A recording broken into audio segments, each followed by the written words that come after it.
نحمده ونصلي على رسوله الكريم اما بعد فاعوذ بالله من الشيطان الرجيم بسم الله الرحمن الرحيم لقد من الله على المؤمنين اذ بعث فيهم رسولا من انفسهم يتلو عليهم آياته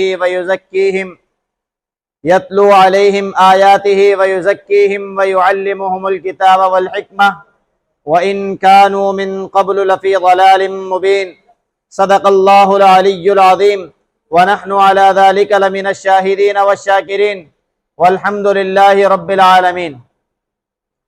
میرے معزز سامعین، میں نے آپ کے سامنے قرآن کریم کی ایک آیت مبارکہ اور احادیث کے بے شمار مجموعے میں سے ایک حدیث مبارکہ تلاوت کی ہے۔ دعا ہے کہ اللہ رب العزت صحیح بیان کرنے کی توفیق عطا فرمائے، مجھے اور آپ کو اس پر عمل کرنے کی توفیق عطا فرما دے۔ اس آیت مبارکہ میں اللہ رب العزت نبی علیہ السلام کی بعثت کو میرے اور آپ کے لیے بلکہ پوری امت مسلمہ ہو یا کوئی اور ہو، ان سب کے لیے اللہ رب العزت فرما رہے ہیں کہ میں نے تمہارے اوپر احسان فرمایا ہے، اللہ نے تم پر احسان فرمایا ہے کہ تم ہی میں سے ایک کو رسول بنا کر تمہاری طرف مبعوث فرما دیا۔ اس نبی کا کام یہ ہے کہ یتلو علیہم آیاتی، کہ جو اللہ کی آیات تم پر تلاوت کرتا ہے، وَيُزَكِّيهِمْ، تمہارے دلوں کا تزکیہ کرتے ہیں، تمہیں پاک اور صاف فرما دیتے ہیں، وَيُعَلِّمُهُمُ الْكِتَابِ، اور وہ پیغمبر، وہ اللہ کے نبی، وہ تمہیں یتلو علیہم آیاتِ وَيُزَكِّيهِمْ وَيُعَلِّمُهُمُ الْكِتَابِ، تیسرے نمبر پر وہ قرآن کی تعلیمات تمہیں سکھاتے ہیں، اور اس کے بعد چوتھے نمبر پر بتایا کہ وَالْحِکْمَةِ، اللہ کے نبی تمہیں حکمت کی باتیں بھی بتاتے ہیں، دانائی کی باتیں بھی بتاتے ہیں۔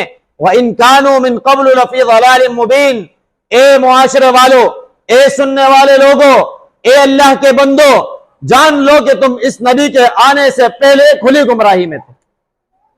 میرے اور آپ کے نبی کا آنا یہ اس مہینے کے لیے باعث برکت، یہ ربیع الاول کا مہینہ جس کے اندر ہم چل رہے ہیں، اس کے اندر اس کی فضیلت خواہ نہیں ہوئی ہے، بلکہ اس کی فضیلت کے لیے یہ بات ملحوظ خاطر رکھنی چاہیے کہ اس ربیع الاول کے مہینے میں میرے اور آپ کے نبی کو اللہ رب العزت نے اس دنیا میں پیدا فرمایا، اور پھر میرے اور آپ کے نبی نے جو ساری زندگی کا مرحلہ گزارا، اور پھر نبوت کے بعد ہجرت مدینہ ہو تو وہ بھی اسی ربیع الاول کے مہینے میں ہوئی، اور پھر میرے اور آپ کے نبی کا اس دنیا سے جانا وہ بھی اس ربیع الاول کے مہینے میں ہوا۔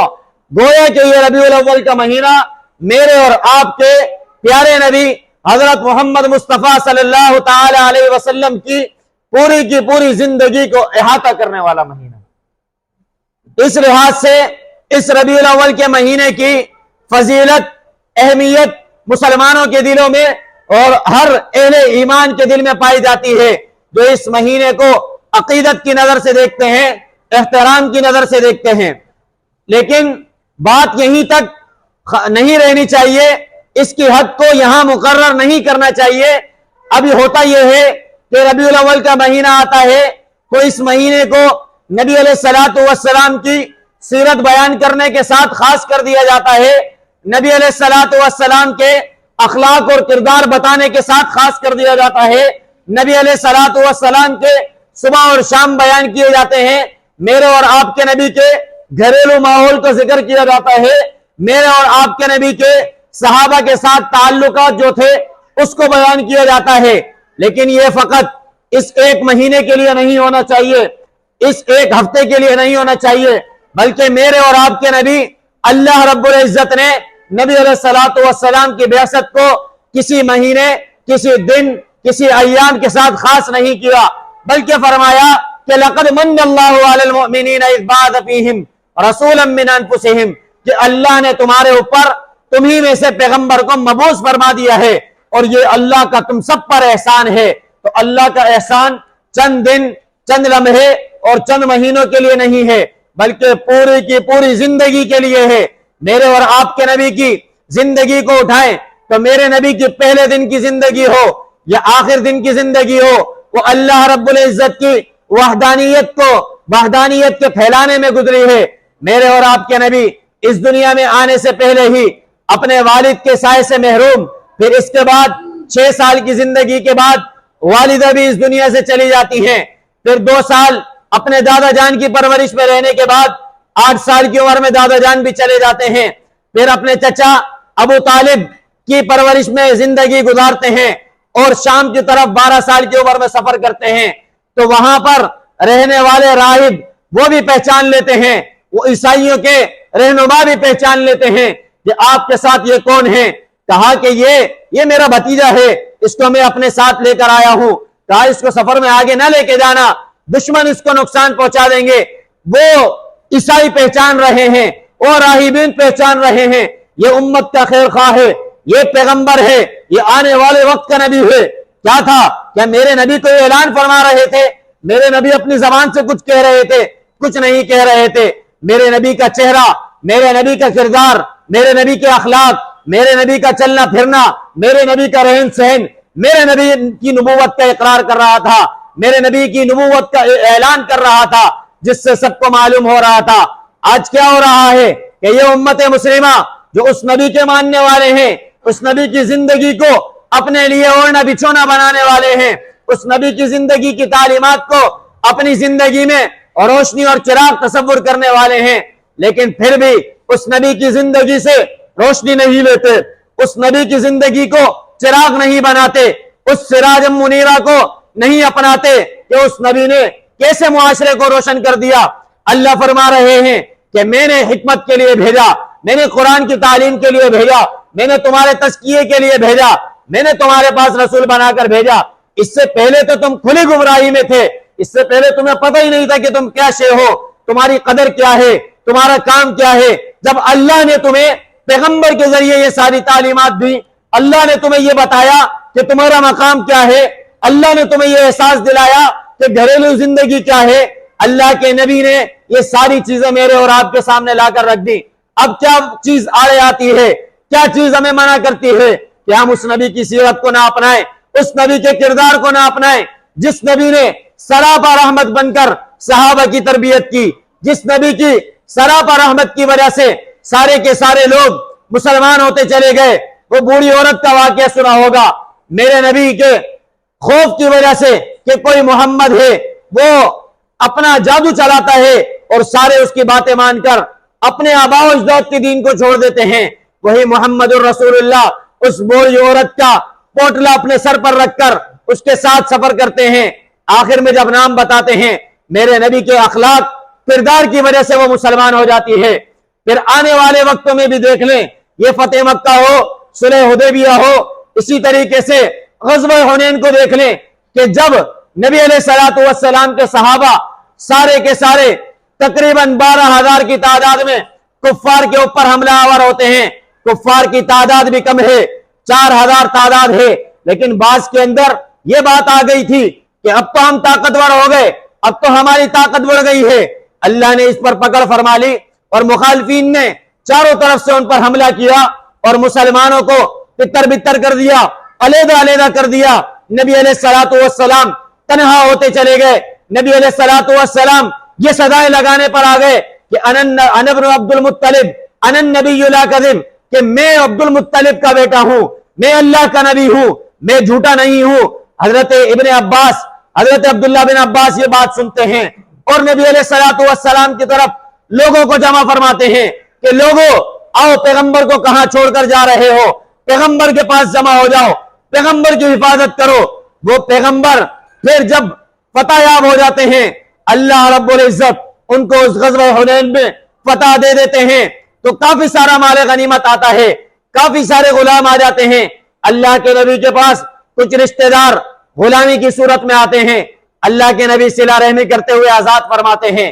نبی علیہ الصلوۃ والسلام کے صحابہ بھی یہی طرز عمل دیکھتے ہوئے کہ میرے نبی نے آزاد فرما دیا غلاموں کو، اب جو ہمارے حصے کے غلام ہیں ہم بھی آزاد فرماتے ہیں۔ مسلمانوں کا یہ کردار دیکھا، مسلمانوں کا یہ جذبہ دیکھا، مسلمانوں کی اپنے نبی سے محبت کو دیکھا، وہ سارے کے سارے جن غلاموں کو آزاد کیا تھا سارے مسلمان ہو گئے۔ کیا تھا؟ یہ میرے نبی کی سیرت تھی، میرے نبی کا کردار تھا۔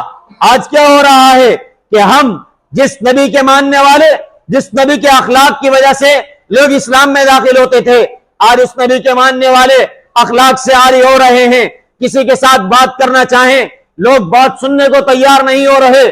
کیوں؟ کیونکہ ہمارے اندر سے اخلاق ختم ہو گئے، دل کے اندر برائیاں آ گئی، ہمارے دل آپس میں کرچی کرچی ہو گئے، ہمارے دلوں کے اندر سے اتحاد جاتا رہا، ہمارے دل کے اندر سے محبت اور الفتیں ختم ہو گئی۔ میرے نبی نے محبت کا درس دیا، میرے نبی نے امن کا درس دیا، میرے نبی نے بھائی چارگی کا درس دیا، میرے نبی نے سچ بولنے کا درس دیا، میرے نبی نے حسد بغض کینہ نہ کرنے کا درس دیا، میرے نبی نے سب کو جوڑ کر ایک اچھا معاشرہ تشکیل دیا۔ میرے نبی کی تعلیمات آج اس کو ہم چھوڑ بیٹھے ہیں، جو کامیابی کی ضمانت ہیں۔ اللہ فرما رہے ہیں نبی کے آنے سے پہلے تم سب گمراہی میں تھے، یہ تعلیمات تمہارے لیے کامیابی کی ضمانت ہیں۔ اگر تم تعلیمات پر عمل نہیں کرتے تم آج بھی گمراہ ہو، تم آج بھی بھٹکے ہوئے ہو۔ کیوں؟ کیونکہ تم نے سیدھے راستے کو چھوڑ دیا، تم نے فلاح والے راستے کو چھوڑ دیا، تم نے کامیابی والے راستے کو چھوڑ دیا۔ یہ نبی کے چار اوصاف کہ تمہیں کتاب سکھاتے ہیں، تمہاری حکمت کی تعلیم بھی دیتے ہیں، تمہارا تزکیہ بھی فرما دیتے ہیں، یہ اللہ کی آیتیں بھی تم پر تلاوت کرتے ہیں۔ یہ آج چار اوصاف تھام لیں، نبی کے کردار کو تھام لیں، نبی کی سیرت کو اپنا لیں، آج بھی اسلام پھیلتا ہوا نظر آئے گا۔ جن لوگوں کے پاس اسلام نہیں ہے، جب ان کے سامنے اسلام کو پیش کیا جاتا ہے، چاہے کیسے بھی ہو، اسلام کے اخلاق، کردار، میرے نبی کی سیرت کو سن کر رو پڑتے ہیں، آنسو بہ پڑتے ہیں۔ کیا ہوتا ہے؟ یہی ہوتا ہے کہ اللہ ان کو باور کرا رہے ہوتے ہیں کہ یہ حق بیان ہو رہا ہے۔ آج حق کی دعوت دینے والے خود حق سے دور ہو رہے ہیں، پھر کیسے اسلام پھیلے گا؟ پھر کیسے اسلام کے نام لیوا اپنے آپ کو اپنے نبی کے سامنے پیش کریں گے؟ پھر یہ اسلام کے نام لیوا کیسے دوزخ سے بچ پائیں گے؟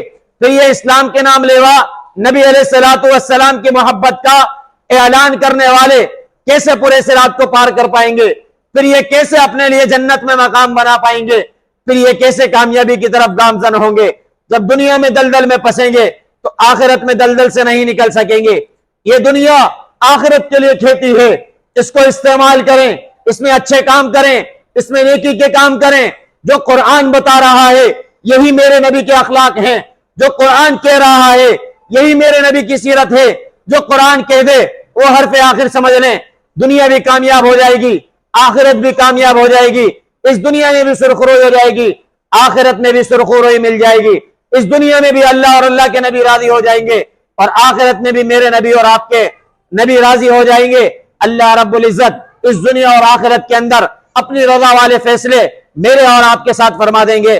دعا ہے کہ اللہ رب العزت خود مجھے بھی ان باتوں پر عمل کرنے کی توفیق عطا فرمائے، آپ تمام میں سے ہر ایک کو عمل کی توفیق عطا فرما دے۔ وآخر دعوانا ان الحمدللہ رب العالمین۔ الحمدللہ رب العالمین والعاقبۃ للمتقین والصلاة والسلام علی سید الانبیاء والمرسلین۔ اللہم انت السلام ومنک السلام تبارک یا ذا الجلال والاکرام۔ اللہ کریم ہمارا یہاں بیٹھنا اپنی بارگاہ عالیہ میں قبول فرما۔ اللہ کریم قرآن اور احادیث کا سننا سنانا اپنی بارگاہ عالیہ میں قبول فرما۔ اللہ کریم قرآن کے اخلاق سے ہم سب کو منور فرما۔ یا اللہ ہمارے اخلاق کو منور فرما، یا اللہ ہمارے کردار کو ہمارے نبی کی سیرت پڑھ کر ہمیں اپنے کردار کو روشن کرنے کی توفیق عطا فرما۔